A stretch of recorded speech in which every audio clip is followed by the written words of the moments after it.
खंडवा जिले के प्रभारी मंत्री धर्मेंद्र सिंह लोधी ने भाजपा कार्यालय में अपनी प्रेस वार्ता में पत्रकारों से रूबरू होते हुए बताया कि देश के तेजस्वी प्रधानमंत्री माननीय नरेंद्र मोदी जी ने सबसे निचले तबके के लिए एक नया विजन मैप तैयार किया है, जिसका उद्देश्य 2047 तक देश में अंतिम पंक्ति के परिवार को भी आत्मनिर्भर बनाएगी और देश से पूरी तरह से गरीबी हट जाएगी।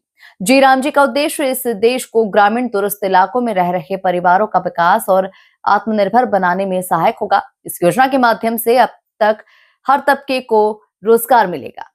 रोजगार अब 125 दिन मिलेगा। गांव की रचना और ग्राम विकास ग्राम सभाओं के माध्यम से ही होगा, जैसे जल संवर्धन और संरक्षण संबंधी काम और ग्रामीण बुनियादी ढांचे का निर्माण, आजीविका संबंधित बुनियादी ढांचे का नव निर्माण के साथ खराब मौसम सहित किसान खेती से लेकर सर्वांगीण विकास और प्रतिबद्धता का केंद्र और राज्य सरकार आम जन के साथ खड़ी है। इस अवसर पर सांसद ज्ञानेश्वर पाटिल, विधायक कंचन तन्वे, विधायक छाया मोरे, विधायक नारायण पटेल, भाजपा जिला अध्यक्ष राजपाल सिंह तोमर सहित भाजपा पदाधिकारी उपस्थित रहे। संवाददाता दिलावर खान की रिपोर्ट।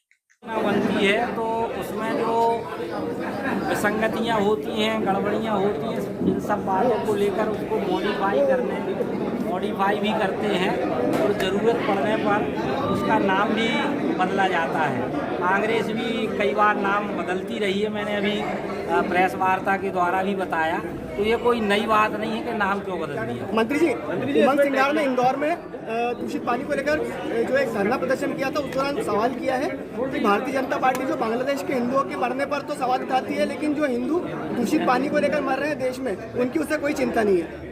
नहीं, उनकी चिंता है और हमारे यशस्वी मुख्यमंत्री डॉक्टर मोहन यादव जी ने, जिन्होंने गड़बड़ियाँ की हैं, उन पर कार्रवाई भी की है और पूरे प्रदेश में उनने इस बात को निर्देशित किया है कि जहाँ भी जल स्रोत है, कोई दिक्कत परेशानी आती है, उन सारे जल स्रोतों का निरीक्षण भी किया जाए और कोई विसंगति है तो उसको तुरंत दूर किया जाए।